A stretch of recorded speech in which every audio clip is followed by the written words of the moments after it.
could be said about the Ten Commandments. God is not going to say, today I introduce to you the 613 commandments. Number 1, number 2, number 3, number 59, number 79. When is this going to be over already, right? You can't learn like that. You'll just like sensory overload. So instead, he gives the 10 commandments. The 10 commandments are not just a selection of random commandments, but rather they're general rules that the other rules are connected to.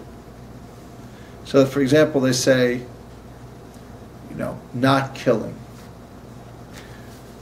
There's one rabbi that says that not stealing is a little bit of not killing. Because when you steal, you take away somebody's livelihood, you could take away a little bit of their life. They would have had a nice meal, now they went without a meal, so they're a little less healthy, they'll live a little less long. So on. You could even go further. So there are many commandments that have to do with protecting life. There's a commandment that says that you shouldn't allow bloodshed to happen in your property. Right?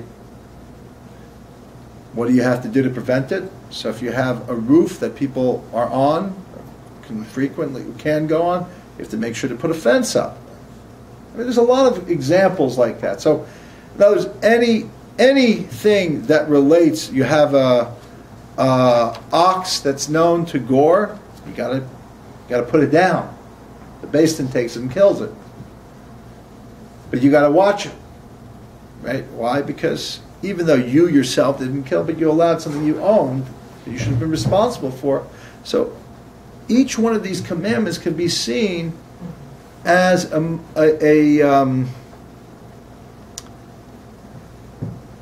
as a general commandment that contains many, many more details.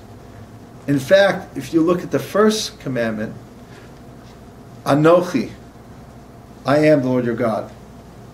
And the second commandment, Lo yelech elokim acherim al panai. Where's that clock thing? I want that. Otherwise, I have no idea. Was I speaking for 5 minutes or 50 minutes? But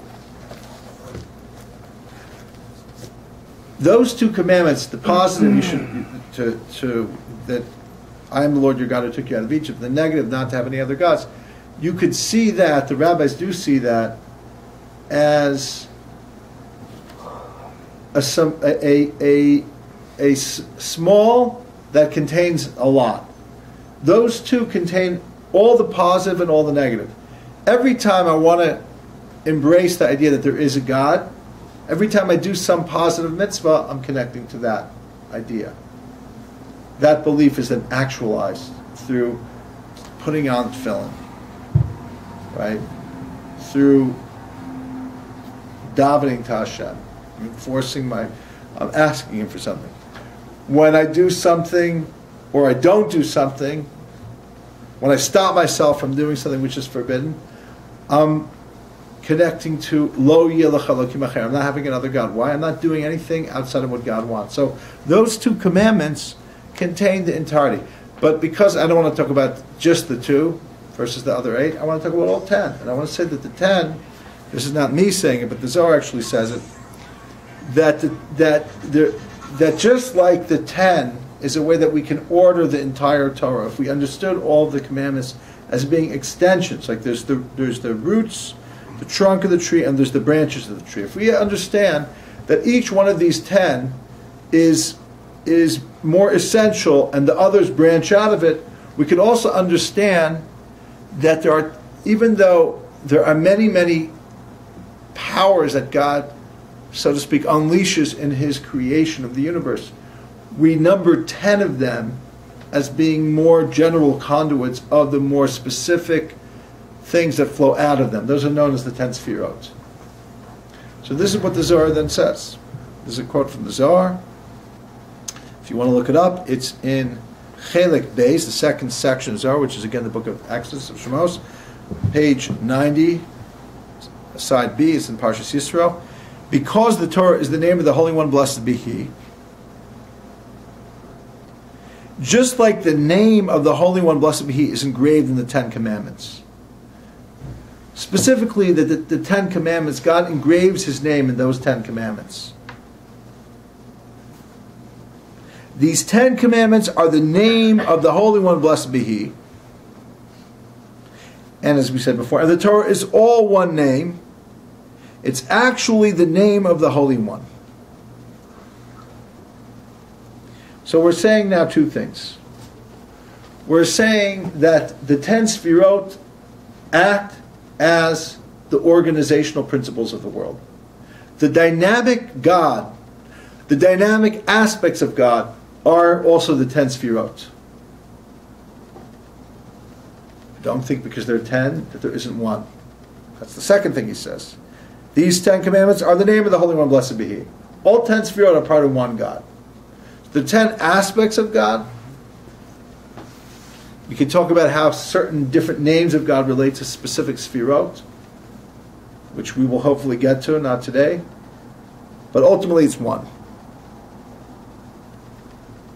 So again, just to review quickly, because we learned a few things, so we'll just quickly review them.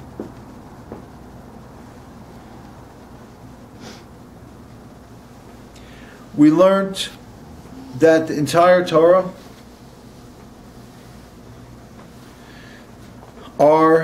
is the name of God. And that the Torah is also, the different words of the Torah can also be seen as different aspects of the divine names. And that those different aspects of the divine name are relating and communicating and are in a dynamic relationship with each other and ultimately also with us, with Moses, with Aaron, and even with us today. We learned that when you erase a letter of the Torah, you are diminishing or putting a blemish in the oneness of the name of God. That's connected to the idea of not diminishing, not taking away, and not adding to the Torah.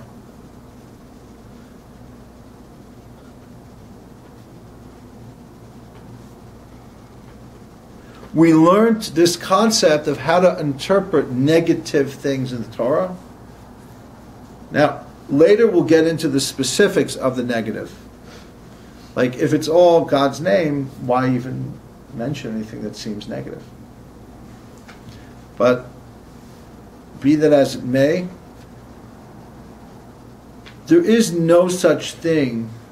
There may be some aspects of God that have judgment in them, but there is no such thing as this simplistic reading of the curses of the Torah and taking at face value that that's what it means. It isn't really the case. And we learned how that relates to biblical criticism and to people who suggest that the Torah is just kind of an amalgamation of different gods that were present, so to speak, in the Middle East at that time.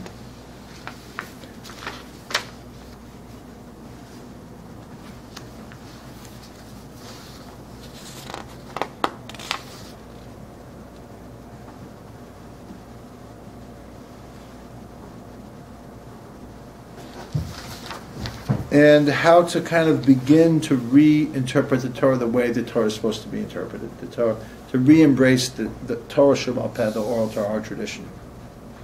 And to reread the Torah the way the Zohar reads the Torah. It's a dynamic process.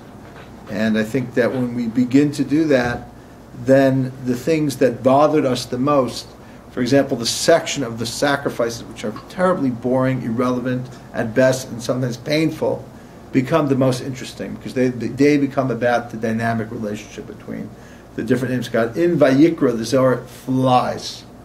When I didn't learn the Zohar, Vayikra was the excruciatingly painful. When I learned the Zohar, Vayikra is the most interesting book of the Torah. So I just want to embrace a little bit of Zohar, and hopefully we'll continue next week a little deeper into this, and see where we can go from here. Thanks. Is there a question? Yes. It says in the Yom Kippur, the Kohen Gadol said 72-letter name of God. Yes. Now, so I'm reading all these books by Rabbi Kaplan now, where he brings down meditation and this, and there's thousands and thousands and thousands of names of God. Av, Ban, Ban, Bun, endless names. I don't know if I was sleeping through this whole class. Is there ever one name that this is the best top name of all, or is that just the Yud, or is it the whole Torah? I think there are superior names, so to speak, and not so superior names. But as soon as it says this is the top name, there'll be some other sections, but not as top as this one. So it's, we usually say Yud Ke Vav Ke is the top name. You would think if there's one God. That's what we generally say. However, even that's not so simple, because even that, Rabbi Ashlag points out, says anytime you, and I'm going to go down tomorrow after I say this. Anytime you have a specific name of God, it's a limiting thing. So the less the name describes, the less limited that aspect that God is. So that's just something to think about for all of us. When you say about